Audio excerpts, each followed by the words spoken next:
silakan duduk. Untuk menjaga privasi Ibu, saya akan menutup pintu terlebih dahulu ya Bu. Sebelumnya perkenalkan, saya Bida Indan yang bertugas pada siang hari ini. Sebelumnya dengan Ibu siapa? Ibu Rita. Baik Ibu Rita, apa ada yang bisa saya bantu dengan kedatangan Ibu ke sini? Ada Bu, saya ingin mengetahui tentang kontrasepsi MOW Bu. Baik, apakah sebelumnya Ibu sudah pernah mendengar atau mengetahui apa itu KPMOW? Belum. Jika Ibu belum mendengar atau mengetahui, di sini saya akan menjelaskan ya Ibu ya. Bisa saya mulai sekarang Bu? Ya, Bu. Yang pertama ada pengertian dari MOW.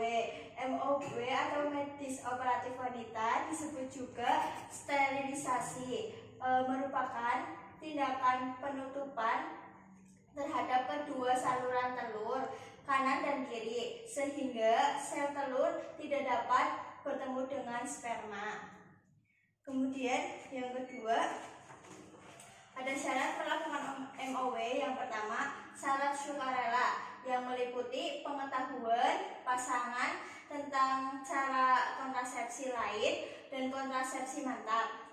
Sedangkan syarat bahagia yaitu kondisi pernikahan yang sah, usia wanita minimal 25 tahun dengan jumlah anak hidup minimal 2. Kemudian dan usia anak yang paling kecil itu lebih dari 2 tahun ya Bu. Kemudian syarat mediknya yaitu tidak ada kontraindikasi penggunaan kontrasepsi MOW.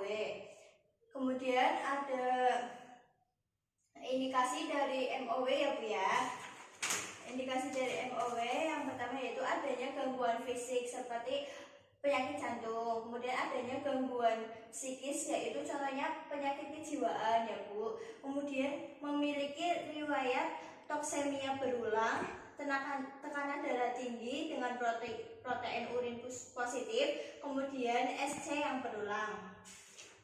Kemudian ada kontraindikasi dari MOW yaitu yang pertama ibu hamil, kemudian perdarahan pervagina yang belum diketahui penyebabnya, kemudian radang panggul, kurang pasti mengenai ingin KB mantap, kemudian belum memberikan persetujuan tertulis. Kemudian selanjutnya ada efek samping dari MOW ya Bu ya. Yang pertama reaksi terhadap alergi dari pembedahan, kemudian infeksi terluka bila terdapat abses, kemudian luka pada kandung kemih serta perdarahan dalam ya Bu. Kemudian ada waktu pelaksanaan MOW yaitu masa interval atau selama siklus menstruasi. Kemudian bisa pasca persalinan atau 24 jam setelah melahirkan, dan paling lambat itu 48 jam. Kemudian pasca abortus, bisa pasca abortus, terus bisa pada saat waktu pembedahan perut. Kemudian ada keuntungan dari KPMOW yaitu sangat efektif, tidak mempengaruhi produksi ASI, tidak mengganggu hubungan suami istri, kemudian pembedahan sederhana dan bisa dilakukan anestesi lokal, kemudian tidak ada perubahan fungsi seksual ya Bu.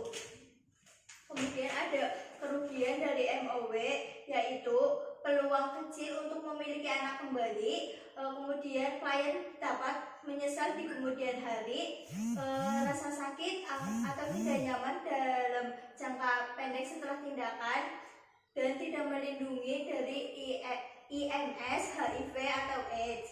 Kemudian ada perawatannya ya Bu. Perawatan pasca operasi MOW yaitu istirahat 2-3 jam, kemudian pemberian analgetik dan antipiretik bila perlu, kemudian ambulasi dini dan diet biasa. Kemudian luka operasi jangan sampai basah ya Bu. Kemudian menghindari kerja berat selama 1 minggu. Kemudian bila demam di atas 38 derajat, kemudian perdarahan pada luka insisi dan sakit yang menetap, kemudian bisa datang ke tenaga kesehatan atau rumah sakit ya Ibu ya. Sudah selesai ya Ibu ya.